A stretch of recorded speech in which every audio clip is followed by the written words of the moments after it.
Nuestro querido columnista, Sí, claro, que enaltece el aire cada miércoles, nuestro columnista de cine. Estoy hablando de Esteban Gil García, que hoy trae una entrevista.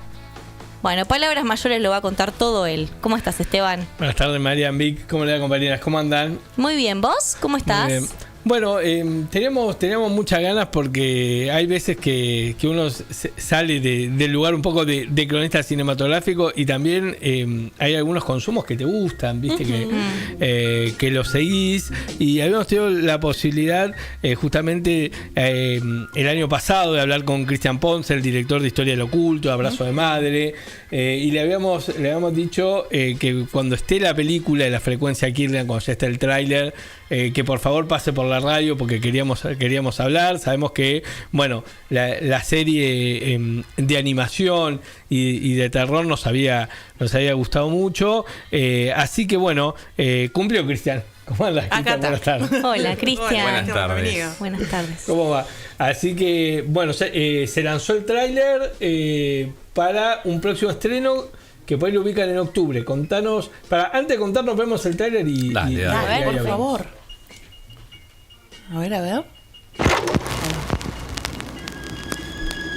En una ciudad que no aparece en los mapas, una radio transmite toda la noche.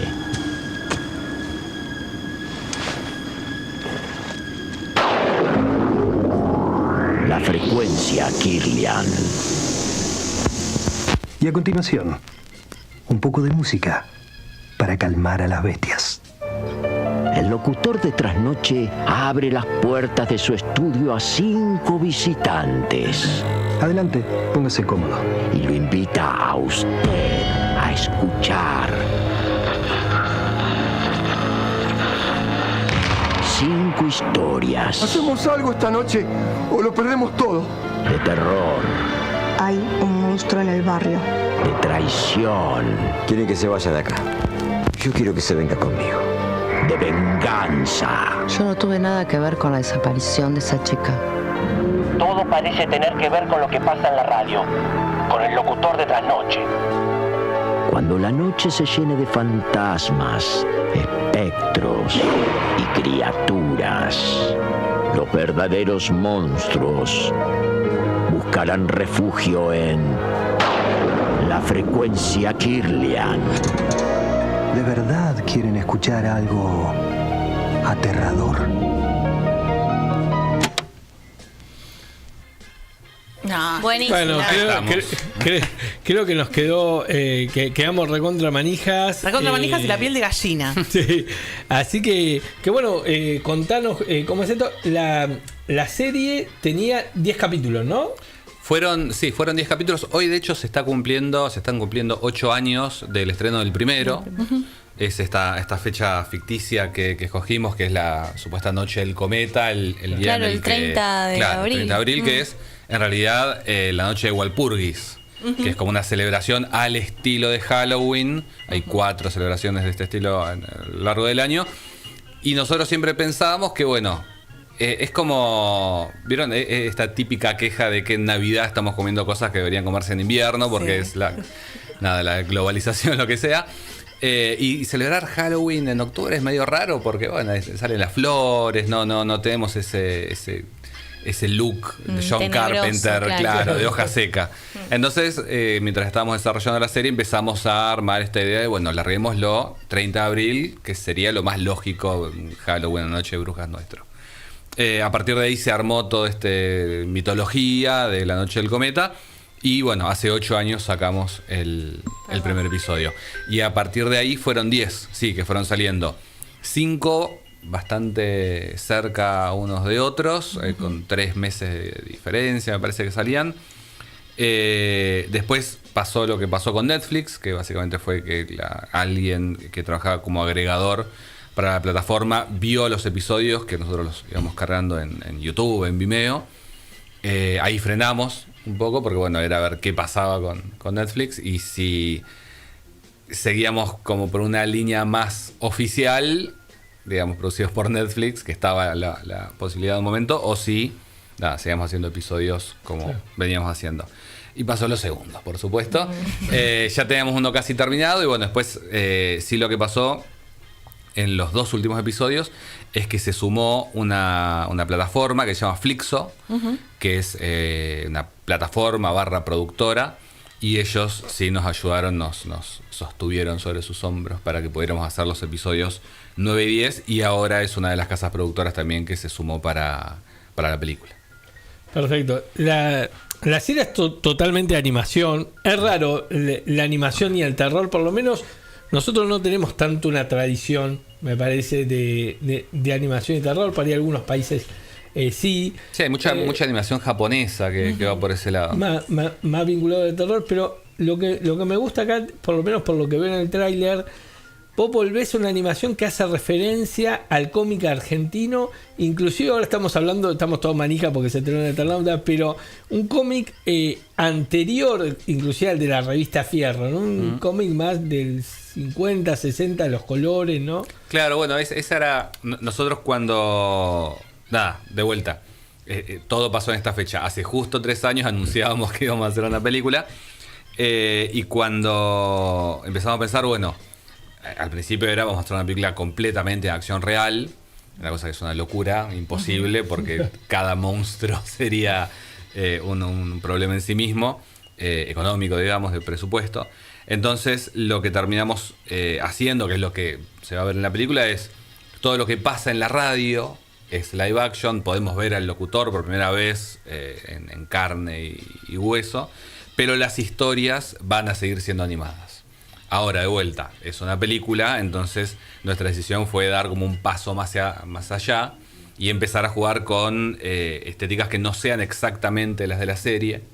Y ahí, dentro de esas estéticas que conviven dentro de la película, está a lo que hacías mención vos, que es nosotros la referencia que tenemos en realidad es posterior a Hora Cero, que son más la revista de Columba, D'Artagnan, el Tony, que tiene que ver con estos, si ven de vuelta, colores son, claro, que son 3, 4 colores. Quizás tenemos un fondo completamente rosado, un personaje completamente amarillo, y es una de las estéticas de todas maneras que conviven. Tenemos otros planos que nosotros dentro de la postproducción tenemos como nombres para diferentes estéticas. Esta, la revista Columba, sería como, le llamamos estética monocromo, y después tenemos completa, que ahí tenemos, por ejemplo, el personaje de Juana, que anda en bicicleta, y bueno, una de las reacciones que había con el tráiler era una persona con cara, con color, porque siempre las personas en Kirlian eran simplemente siluetas. Así que sí, es un proceso como de ir descubriendo todavía qué película estamos haciendo. Es el doble filo de la animación. Que por un lado podés casi a último momento estar descubriendo qué película haces o corrigiendo una acción, pero a su vez, bueno, es muchísimo trabajo. Nosotros la película la grabamos, todo lo que es acción real, la mitad de la película, en el 2023, y a día de hoy todavía seguimos intentando llegar a encontrar la luz al final del túnel de la animación. Igual pienso que interesante que al final resolvieron o decidieron ese formato combinado, ¿no? Entre la animación y la actuación con los actores que se ven ahí, porque tiene que ver con la identidad de la serie, ¿no? Que consolidó un montón de fanáticos, entonces de repente por ahí era como raro ver, ¿no? Llevarla 100%, completamente completamente a la actuación, y lo que se ve ahí es como que está perfecto, o sea, al menos en el tráiler, ¿no? Se ve, está muy bien logrado esa como ese diálogo entre las dos estéticas, digamos. Sí, bueno, estamos trabajando con una gran colorista que es Juana Solasi, que de paso, bueno, hizo colores en el Eternauta. Y bueno, ella nos ayudó justamente a integrar todos estos looks distintos que, qué sé yo, si hoy por hoy mirás la película sin el tratamiento de color, por ahí sí hay cosas que saltan. Pero bueno, ella nos ayudó a encontrar como una especie de pátina total a toda la película, de identidad que homologa todas esos estilos distintos. Bien, y en la serie, ¿cómo surgió esto de poner a hablar lenguaje? Porque digo, podría ser tranquilamente una ficción sonora, podría estar en Spotify y listo, pero se complementa muy bien con la animación, y también la animación tiene algo bueno, subtítulos que no se escuchan y se van completando. ¿Cómo surgió esa idea? Mucho de la serie original surgió a partir de las limitaciones que teníamos. Claro. Entonces, lo primero que yo quise hacer con La Frecuencia Kirlian era una serie al uso, una serie clásica, live action, tuviéramos actores fuera fuera del aire, dentro del aire, una historia más clásica. En algún momento del proceso surge la posibilidad de hacer animación y de llevarlo a un formato más corto, que es el de serie web, 10 minutos. Después hubo capítulos más largos, más cortos, pero era esto, como el módulo de 10 minutos. Y a partir de ahí, bueno, fue tratar de entender cómo hacerla especial.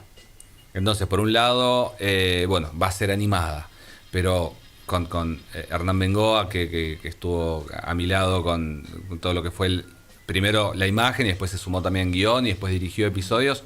Era, bueno, vamos a hacer animación, pero ¿nos da el cuero para hacer animación realmente? Entonces ahí es donde aparece esta figura de las siluetas, donde podés resolver un montón sin la necesidad de estar animando full movimiento y demás. Había combinación hay desde el primer episodio ya algunas imágenes que son de acción real, hay un grabador. Desde el principio buscamos ampararnos de alguna manera en el collage, y con la idea de que, bueno, si algo no terminaba de estar resuelto completamente, podríamos decir que era la estética. Quedó así porque queríamos, no porque no pudimos. ¿Y qué encontrás en el formato series web? Porque has hecho varias series web. Debo confesar mi lado fan, que yo conocí un año haciendo televisión. Una joyita, vayan a verlo. Bueno, después Policompañeros Motorizados, Frecuencia Kirlian. Digo, ¿qué encontrás ahí en ese lenguaje? Yo estuve dando clase el año pasado en una tecnicatura 25 de mayo, y en una de las clases estábamos viendo televisión. Estábamos hablando con los chicos que, bueno, televisión es difícil hacer en Argentina. De hecho, en televisión clásica fuera de streaming no existe más la ficción. Entonces, en un momento, en una de las clases se sumó Sergio Sosa de Flixo, que él trabaja mucho en distribución y eso, y hablamos sobre el concepto de series web, y él bajó un concepto que yo me lo afané automáticamente, porque me parece que eso es la serie web como serie independiente, como lo que podría ser a un estreno tradicional de cine, el cine independiente, eso para las series. Porque hay un montón de historias que no se pueden contar como largometraje, como una película. Hay historias, conceptos que tienen que ser seriados, que tiene que pasar determinado tiempo entre un episodio y el otro para que te caiga alguna ficha, para que te encariñes con los personajes y demás.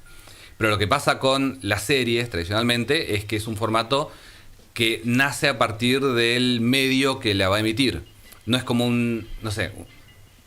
En el cine tenemos el cine tradicional, y vos podés hacer una película independiente y que, no sé, moverla por video, por festivales, hacer alguna proyección.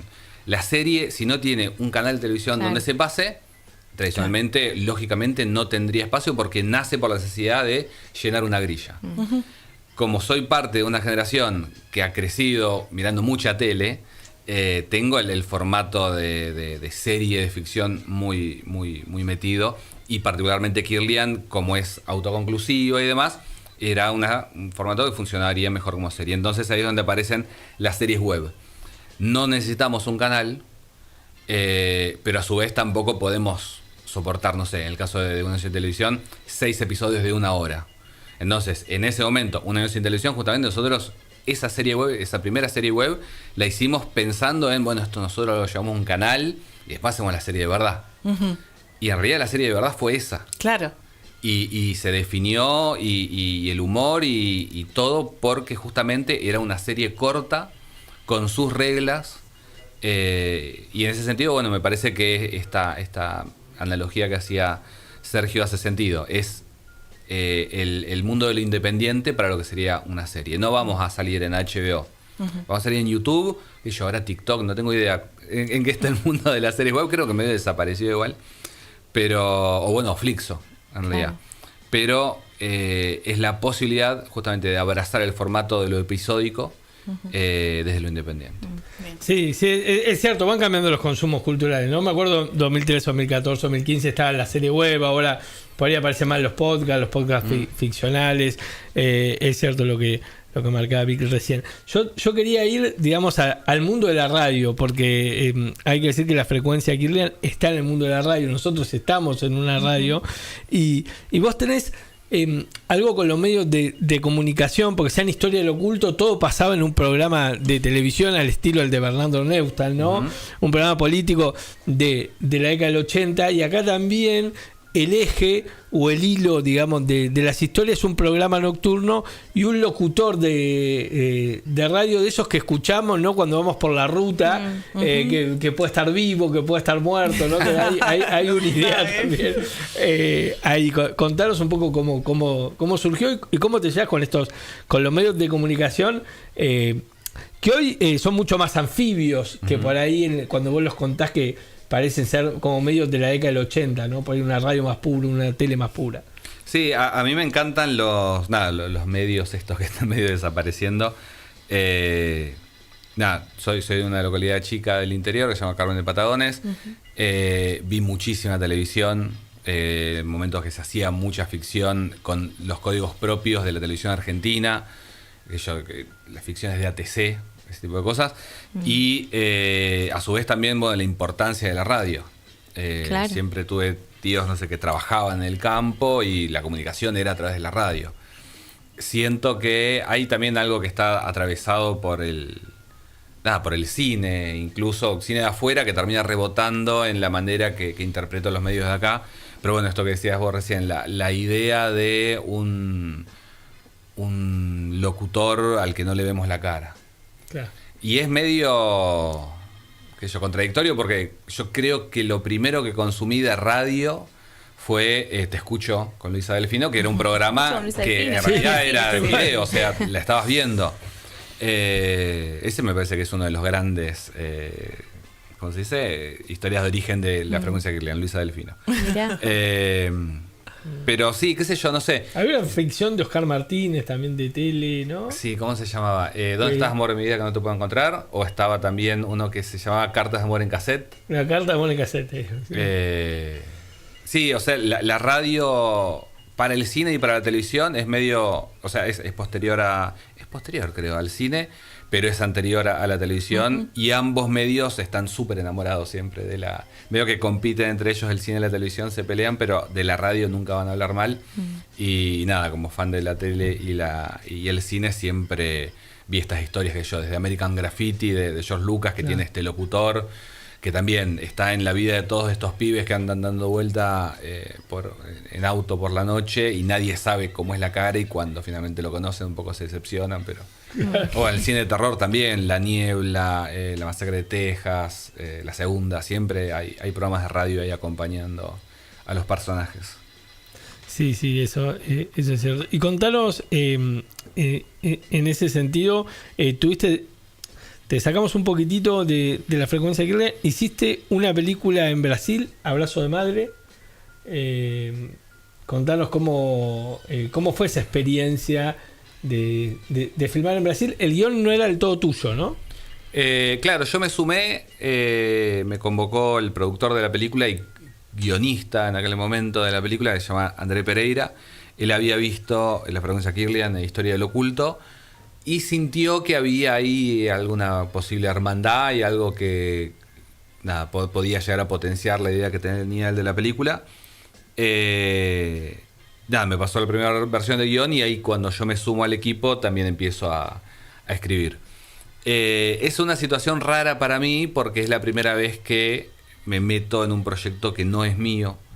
Si bien a lo largo de todas las versiones de guión que fueron saliendo, le pude poner, siento algo de mi impronta y de mis intereses.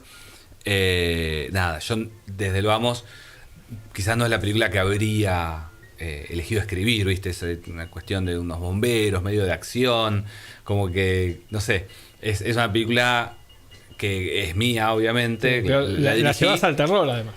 Claro, sí, eso estaba como desde el principio, pero Nada, es un proyecto al que llegué después. Es un proyecto que siento en algún punto es más de André. Nosotros siempre hablábamos durante el rodaje de una especie de Spielberg en los 80, ¿viste? Que estaba... Vos veías antes el nombre de Spielberg en películas que había dirigido otra gente, porque realmente el tipo estaba en todos los aspectos. En otro idioma, además. En otro idioma. Claro. Sí, yo lo que me llevo es como una experiencia increíble de laburar con él. Hoy por hoy somos amigos, ya no productor y director solamente. Y es un gran compañero para escribir. Sí, el tema del idioma fue un tema, especialmente con los actores, porque qué sé yo, hay un lenguaje del detrás de cámara que qué sé yo, los lentes se llaman igual, más o menos igual, pero te podés entender más fácil. Sí. Pero con los actores y actrices necesitas como algo súper fino en la interpretación. Y yo a él, en 4 meses que vivía allá, algunas cosas le saqué la ficha, pero otras no, claro. Pero otras no, fue muy poco tiempo. Yo quiero seguir preguntándote por la película. Hubo como, no sé qué te pasó con la recepción, digo, como una cosa, ¿no? Aparecieron en las redes como comentarios de, uy, cuánto la esperábamos, ¿no? ¿Qué te pasa con eso, con la recepción primero que tuvo la serie y ahora con la expectativa que hay en torno a la peli? Está buenísimo. La verdad, nosotros, de vuelta, cuando recién arrancamos, no teníamos ningún tipo de apoyo económico ni nada, era simplemente buscar la mejor manera de llegar al público, de crear un público, de encontrar un público con estas historias que queríamos contar. Y que ahora, 8 años después, haya ese entusiasmo por más historias. Nada, está buenísimo y nos hace... Por un lado, me preocupa un montón porque al tráiler le metimos muchísimo trabajo, dura 1 minuto y medio, y nada, quedó así porque laburamos mucho. Yo estoy muy contento con cómo quedó. Ahora estamos tratando de redondear una película que dura 1 hora y media. Claro. Y falta mucho trabajo. Pero bueno, por un lado, eso, sabemos que si estamos a la altura del tráiler, va a estar todo bien. Sí, claro. Pero bueno, la vara que nos hemos dejado nosotros mismos con el tráiler, claro. Pero no, es muy lindo y ver esto, que hay gente que, de vuelta, la serie se estrenó hace 8 años, hay público que era puber cuando la vio y que nos sigue escribiendo, no sé si niños también, qué sé yo. Pero hay todo un público que habla, no, yo cuando estaba en la secundaria la veía, que yo tengo 42 años ahora y para mí el tiempo no es tanto 8 años. Claro, pero para un adolescente un pibe en ese momento, de 20 y pico, claro, era un niño todavía. Sí. Entonces, este tiempo que ha pasado, nada, es interesante ver cómo... Ahora que dijiste que sos de Carmen de Patagones, del interior de la provincia, claro, entiendo, me cierran un montón de cosas porque yo como persona del interior también pensé en ese Kirlian, digo, ¿dónde puede quedar en la provincia? Me imaginé un montón de cosas, ¿no? Hay un montón de recovecos y pueblos perdidos de la provincia de Buenos Aires y me puse a pensar y creo que en el sudeste bonaerense podría estar. Tranquilamente. Sí, hay también Hernán Bengoa, que digo, el ilustrador de la serie, también co-guionista de algunos episodios. Él es de Villa Langostura. Entonces, para él, Kirlian era algo más montañoso. Y a algún punto parece medio Springfield, ¿viste? Que en los Simpsons cada tanto miran y de pronto, si hace falta, hay una montaña. Tal cual. Miran por otro lado y está el mar. Hay varios Springfield en Estados Unidos y nunca revelan, ¿no? A qué estado pertenece. Y Kirlian, bueno, un poco tiene las necesidades geográficas que hagan falta. Siempre lo ubiqué en la provincia de Buenos Aires. Yo también. Para mí, de hecho, al principio del segundo episodio, que se ven unos hilos ahí de fondo, esos hilos están afuera de... Una gran ayuda fue el Google Maps. Claro. Hacer capturas y mostrarle a Hernán esos espacios, que bueno, él creo que nunca estuvo en Patagones, pero bueno, ya debe conocerlo más que mucha gente. Increíble. Mencionabas al público y me quedé pensando, claro, el público ahora debe estar bastante ávido porque, digo, hay un gran consumo del terror, ¿no? Y también de estas propuestas que traen un algo extra, un algo original, mezclar en este caso animación con ficción. Estaba pensando también, igual vos y Tangram fueron siempre visionarios. Me parece que ya de hablar de serie web o de la película de Historias del Oculto, que también tenía siempre una mezcla, un algo extra, me parece que ya es sello y por eso creo que la vara quedó bastante alta, ¿no? Sí, a mí me parece que y lo hemos comprobado en los festivales en los que hemos podido estar con las pelis, el público del terror, más allá de lo que se cuenta, siempre está muy preocupado en cómo se cuenta. Claro. Entonces, yo creo que películas de secta hay 1.000.000. En Historia de Oculto teníamos ahí como estos satanistas, pero creo que lo que terminó de gustarle a la gente era esto de la combinación de géneros, porque también de vuelta arranca siendo algo como de periodistas con conspiración gubernamental y de pronto hay satanistas o brujos. Kirlian, esto que decía Esteban al principio, la animación en Occidente no está tan vinculada al terror, y de pronto que tuviese esta mezcla de cosas, creo que también llamó la atención. Y bueno, ahora estamos apuntando a un poco a replicar eso, pero a dar un paso más allá con esta combinación de formatos en la peli. Sí, porque además una de las cuestiones que me parece que tiene Historia del Oculto era el satanismo y la política, ¿no? No era algo que esté como tan... O sea, si bien en la historia argentina se podría vincular, ¿no? No estaba tan vinculado, me parece, en las ficciones o el tema de lo esotérico y la política, para no hablar del satanismo. Lo esotérico y la política me parece que en ese sentido se pueden vincular en la historia argentina, y justamente no había ficciones que lo tocan. Sí, en ese sentido. Hay como una... En ese sentido, por ahí nos adelantamos un poco, porque durante la pandemia todas las ideas de conspiranoia que hay en internet fueron mucho para ese lado, y nos llegan como mensajes como ustedes sabían que yo, cosas así. En realidad no, es una ficción, es una metáfora, pero bueno, hay mucha gente que hoy por hoy en Estados Unidos hay como un revival de algo de lo que hablábamos en la película, que era esto del Satanic Panic, de una idea de generar una incertidumbre social por determinados grupos, señalando a la contra, diciendo estos son satanistas. Claro. Que eso pasó con esto del Pizzagate, decían literal que Hillary Clinton y ¿cómo se llama el presidente anterior de los Estados Unidos? Obama, quería decir. Nada, que se juntaban en una pizzería a adorar al demonio y comer nenes. O sea, ese es el nivel. Hubo una referencia de los trampistas o de grupos conservadores asociados a Trump. Sí, ahora lo recuerdo. Cristian, estás con un nuevo proyecto, terminaste un rodaje con Tangram. Contanos cómo es. Estamos hablando de un proyecto que todavía no se terminó, pero sabemos que rodaste otra cosa que también tiene que ver con la televisión, me decías, y el terror. Sí, fue un proceso muy largo.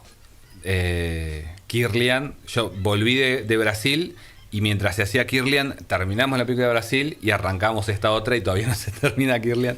Pero bueno, hace un par de semanas tuvimos un nuevo rodaje de una película que se llama Familia teme enfrentar una nueva noche de terror. Es una película de terror, como su nombre lo indica. Y no sé cuánto debería adelantar en realidad sobre la manera que lo vamos a ver, que de vuelta buscamos una manera que sea como especial, que sea solamente para esta película. ¿Hay croma, no? Hay, pero no porque sea el sentido. No es que es una película con croma. Hay cosas que para solucionar problemas nomás. Pero en realidad en torno a lo que gira es una familia que vive en una casa embrujada. Y cada uno lo vive a su manera, y cada uno de alguna manera está ya acostumbrado a vivir en una casa embrujada. Es un poco como, bueno, la vida es así, ¿qué hacemos? Es lo que nos toca. Es lo que nos tocó. Es una película muy de esta época también. ¿Podemos decir el protagonista? Protagonista, sí. Vuelve Nadia Lozano, que es María en Historia de Oculto, y el actor que interpreta a su marido es Diego Velázquez, de La larga noche de Francisco Santis, un montón de cosas. Un lujo, hizo arte también, ¿no? Claro, ahora está haciendo una obra alrededor de personajes de arte, y también ha hecho Los Siete Locos para televisión. Claro, sí, que está basada en textos de Piglia, ¿no? Sí, un lujo como... Claro, la adaptación había hecho Piglia. Claro, la adaptación, y creo que la serie la hace Fernando Spinner. Sí. Sí, con las chicas de Todos Tenemos un Plan. Ahí gana Pita. Exactamente. Ahí había mucho croma. Había como unas cosas, una serie de época, pero hecha por la televisión pública, que nunca... O sea, si hay algo que nos ha enseñado la televisión pública, TC, en sus diferentes encarnaciones, es que siempre buscaron la vuelta para resolver de la mejor manera la ausencia de fondos, porque bueno, canal del Estado. Y bueno, tiene como una cosa ahí con cromas, con retroproyecciones, que están muy buenas. Y bueno, contaros con Diego Velázquez, que es un actor interesantísimo, calculo, para trabajar, ¿no? Sí, a mí la larga noche de Francisco Santi es una película que me vuelve loco, ya desde lo largo del nombre, sí. Hasta, bueno, pero fue también inspiración para Historia del Oculto, todo lo que son esas... ¿cómo se dice? Es una película de terror, o de suspenso por lo menos. Sí, es un tipo... a mí me hace acordar mucho a Duel, la de Spielberg, el tipo que lo va persiguiendo un camión. Porque es algo como la exteriorización de un arco interno que atraviesa un personaje con una misión muy específica que tiene que cumplir. No sé si han visto La larga noche, es un tipo que le llega... el dato de una pareja que van a chupar durante la dictadura y le dicen, bueno, vos no te conoce nadie, andá y avisales. Y el tipo está toda la noche, ¿qué hago, qué no hago? Hay muchas persecuciones, mucha paranoia en la calle y bueno, eso fue gran inspiración para Historia de Oculto. Porque la dictadura está en el fuera de campo, no claro. Se ve. La dictadura es el miedo. Claro. ¿No? Increíble esa película. Y bueno, desde que la vi tenía ganas de laburar con él y qué sé yo, siempre hay como una cosa ahí de... Primero porque a mí me encanta laburar con la gente con la que trabajo siempre. Me cuesta salir como de alguna manera de la zona de confort de mis actores y actrices amigos. Pero bueno, también decís, voy con este proyecto que es medio raro, ¿qué me van a decir? Y la verdad que se reenganchó. Lo leyó, me contó la noche de Navidad, estaba en Mar del Plata, en la casa de la familia. Y se leyó el guión completo, que también tiene como cosas satánicas, qué sé yo. Y nada, se enganchó, entendió la onda enseguida y nada, una experiencia increíble. Bueno, nos quedamos sin tiempo, una lástima. Qué pena, casi que programa completo podríamos haber dedicado a esta entrevista. Cerrás vos, Esteban. Bueno, agradecerle a Cristian por la presencia y la verdad que estamos manija, interesantísimo. Ojalá que entre en los festivales fantásticos del mundo, en Sitges. Y la verdad que, Cristian, felicitarte por tu trabajo, siempre interesante, siempre situado, con mucha gente de la Ciudad de La Plata, con técnicos de la Ciudad de La Plata y bueno, con esas narrativas que siempre nos tocan y que a nosotros que nos gusta la radio, bueno, obviamente ese locutor nos deja más que manija. Sí. Es todo un hallazgo, no sé cómo lo conseguiste, pero ese locutor nocturno es todo increíble, eso es cierto. Sí, actorazo total. Bueno, muchísimas gracias, Cristian, de verdad. Ya vamos a tener la oportunidad de charlar un poco más. 2 minutos pasaron de las 6 de la tarde. Gracias, Emiliano Bielevich, por todas tus magias en los controles sonoros. A Pluma Pan, que ha estado en los controles visuales también. Gracias, Plumi. Crazy Sebastián, su cumpleaños, que lo siga pasando hermoso. Esteban Gil García, la ministra Rubino han hecho también este programa. Nos reencontramos el lunes porque Día del Trabajador. Feliz día, disfruten, descansen. Viernes tampoco vamos a estar. Volvemos el lunes con más Fuera de Órbita. Adiós, chao, chao.